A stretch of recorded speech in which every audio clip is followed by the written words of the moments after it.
Well, as you just said, just to repeat back, they have sold off. I think silver was off like 16 days in a row. I don't know if that's a record or not. Sounds like it could be. And it's the everything bubble has popped, except gold and silver really haven't been in the bubble at all. They're both very undervalued.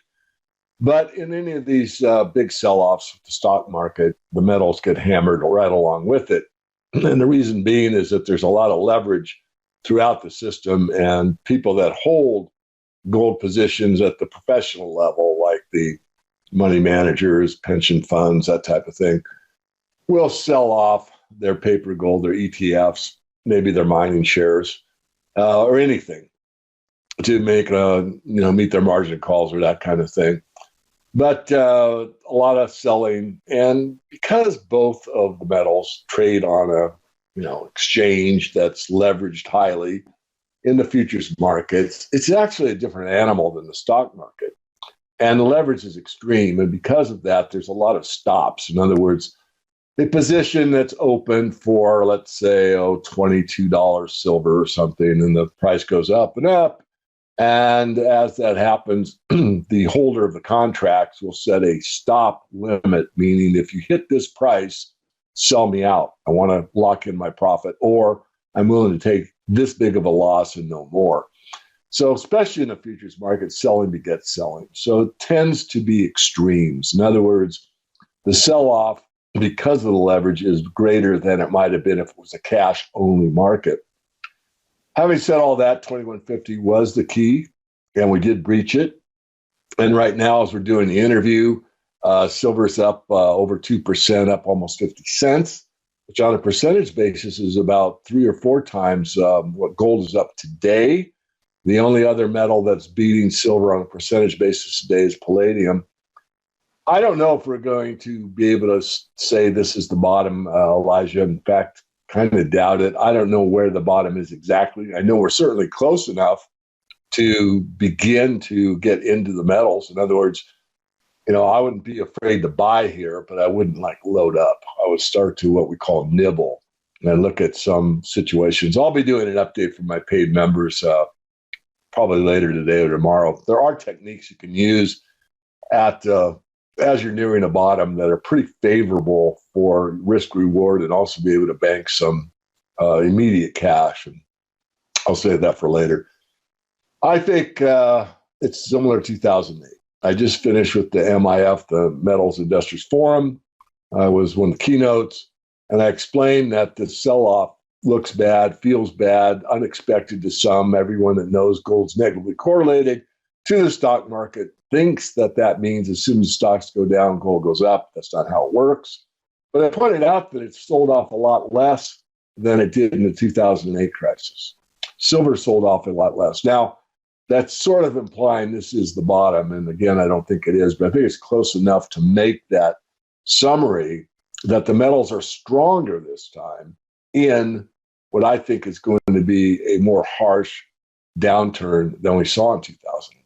Now, what's our next support level now that we have broken through that 2150 level? If we do fall below where we just were, what's our next support level?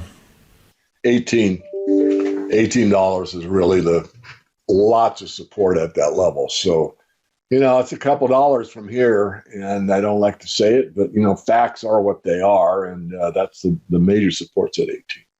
Now, as for gold, I know that it did this morning actually fall below 1800, but it seems like that's a pretty good support right there. Are there any other levels you're looking for in gold? Yeah, 1780, and gold did get under the 200-day moving average, I'm pretty sure. And if that's true, then that portends more weakness ahead. I think the ultimate low in gold could be in the 1700s somewhere. I mean, I've heard some of the analysts that I, respect a great deal are even saying 1680.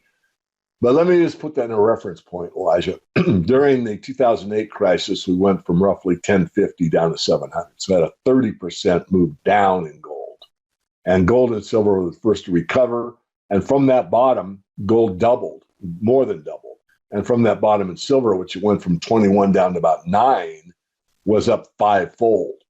So that suggests that going forward after gold and silver catch a bid, and the metals move up while the stock market's moving down, I expect actually better results than that, not like overnight, but I think you can think about what it did. And again, we're probably in a worse crisis than we were in 2008. So within that context, we're fine.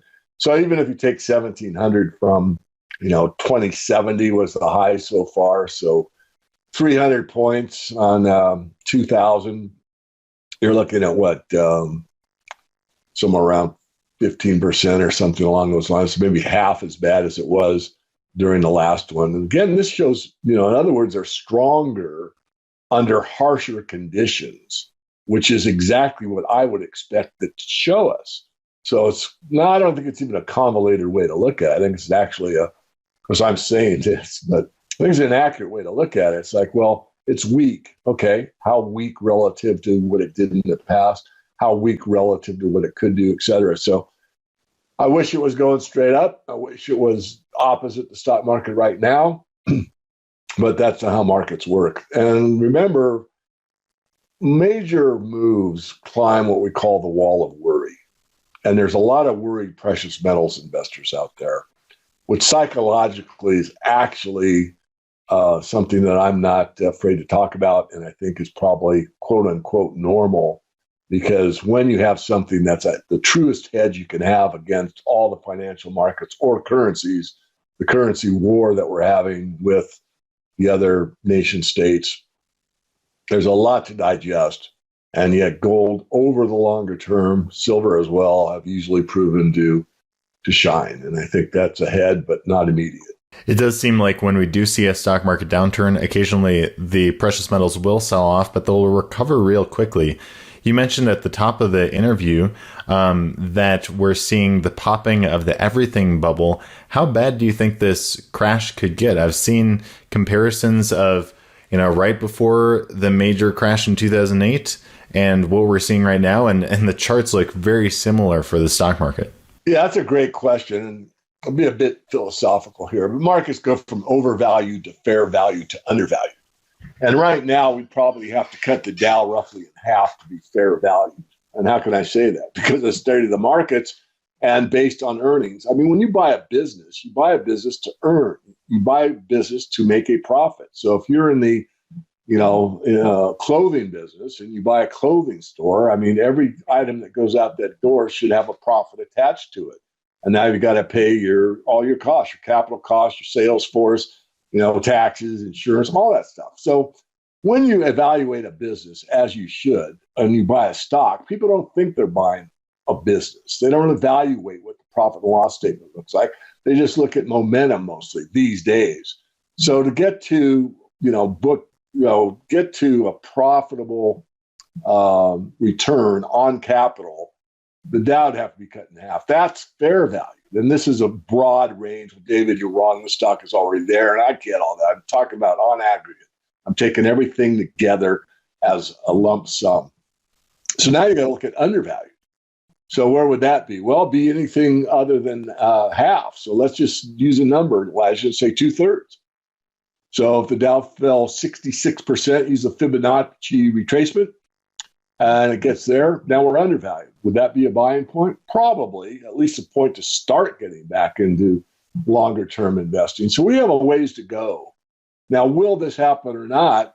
So far we're sliding off in the stock markets. The only issue I have is what I've said before, I've said it on your interview, is that if we see the Fed flip-flop and get scared, which is very likely, and start to pump even more funny money into the system, the stock market will probably be one of the first to react, which means it'll go up and up and up. And that's something that a lot of investors and people with IRAs and pension funds and all that will be very, very happy about. The problem with that is you're back into a situation like you were similar to the Weimar Republic, where the stock market keeps going higher and higher and people feel better and it looks good. But the reality is they're still losing money because the currency is devaluating faster than their gains in the stock market. And that's something I'm quite aware of. And it does bother me that it could be actually going that direction. It remains to be determined.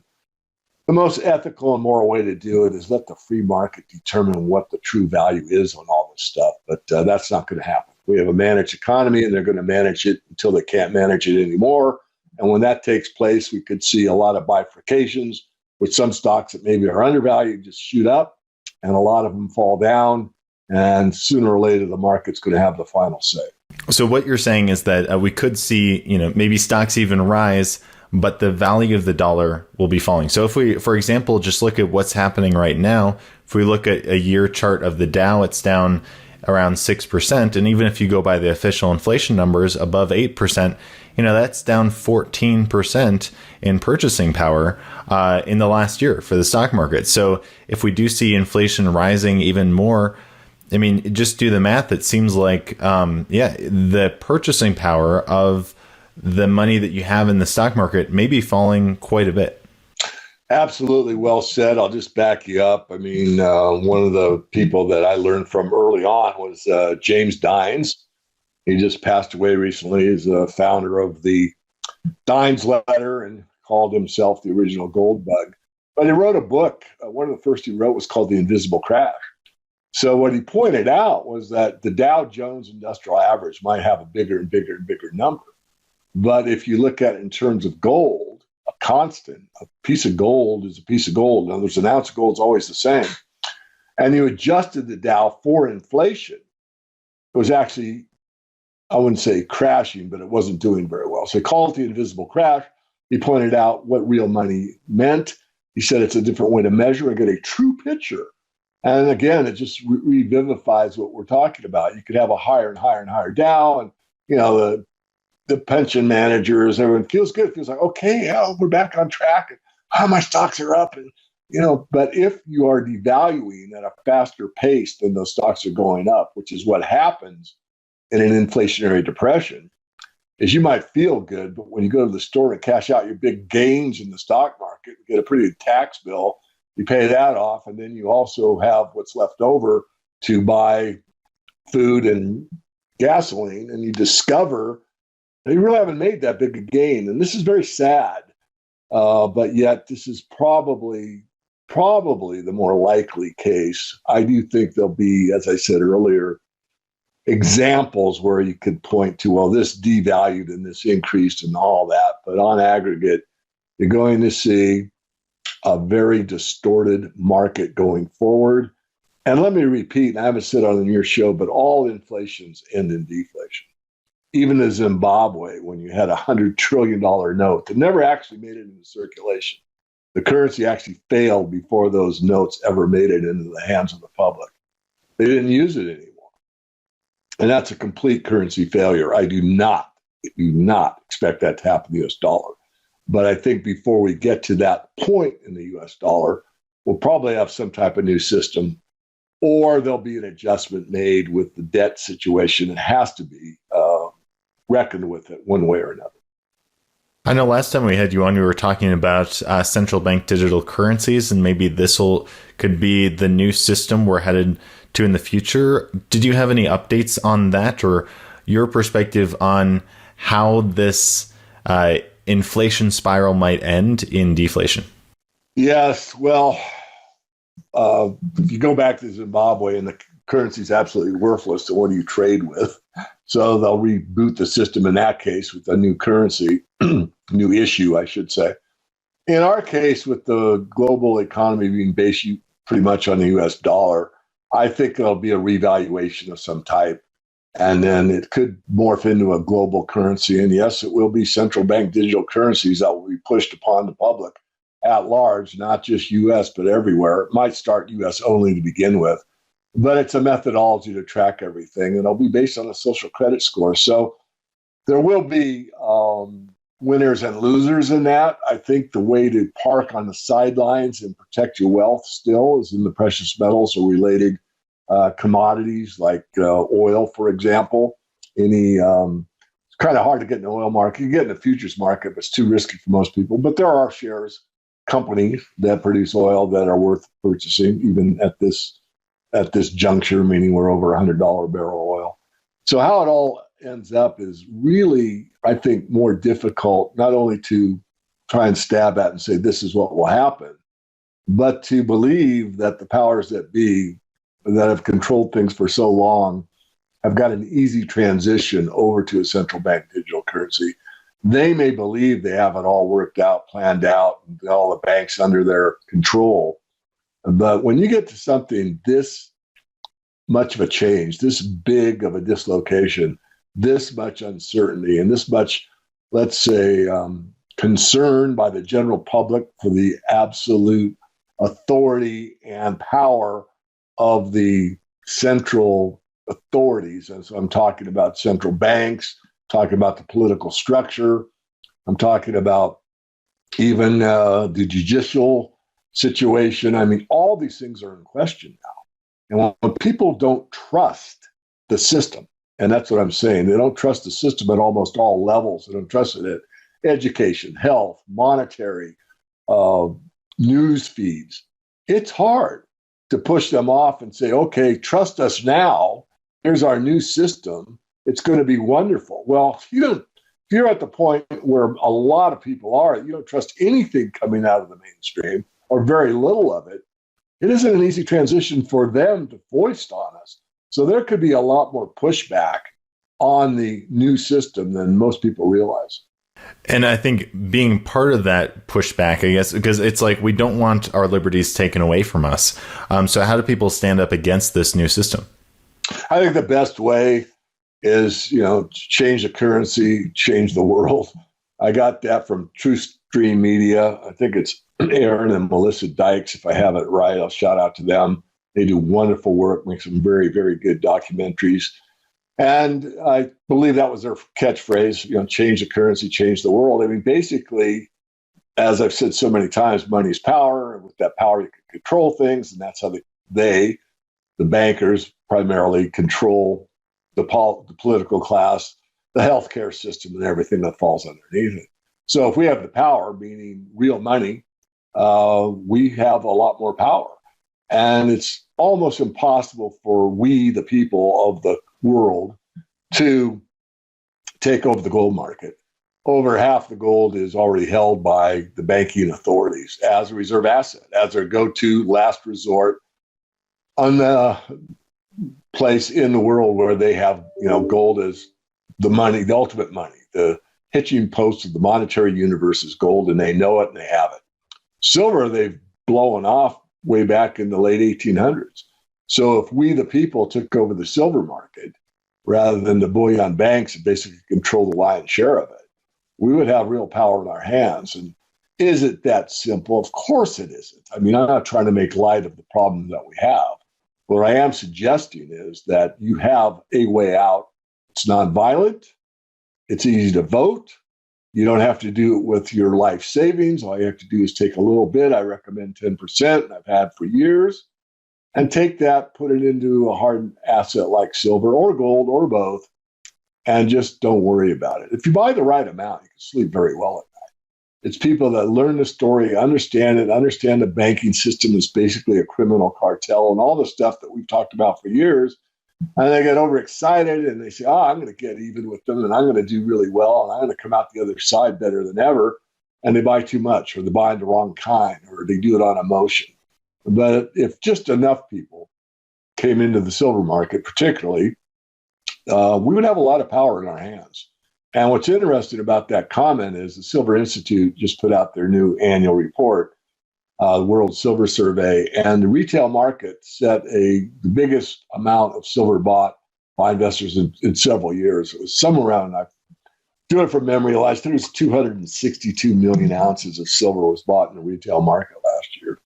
That's a pretty good amount. But if you take it into dollar terms, it's laughable compared to what the market cap of Tesla or Amazon or any of these FANG stocks are worth. But nonetheless, there are some smart people out there buying the precious metals. And as we've talked about in the past, I mean, that just seems like the best way to really reclaim your liberty financially is actually holding something of real value outside of the banking system. And when they try to roll out this new system, whether it be central bank digital currencies or something else, then you have something of real value and you have something outside the system that you can say, I'm I'm not dependent on the government for any of this. I have my wealth stored right here. Well, you did it. I mean, Elijah, back when you started and you were so young and so bright, and you still are, right? And you're more experienced. You got some years behind you, which congratulations.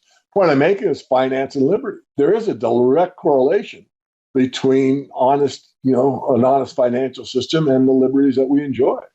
And again, it goes on trust. No one has to trust an ounce of gold. Yes, it can be counterfeited, but let's just move that to the side. It's very rare. But an ounce of gold is an ounce of gold. So everyone can trust it. And that's the basis of interaction between people.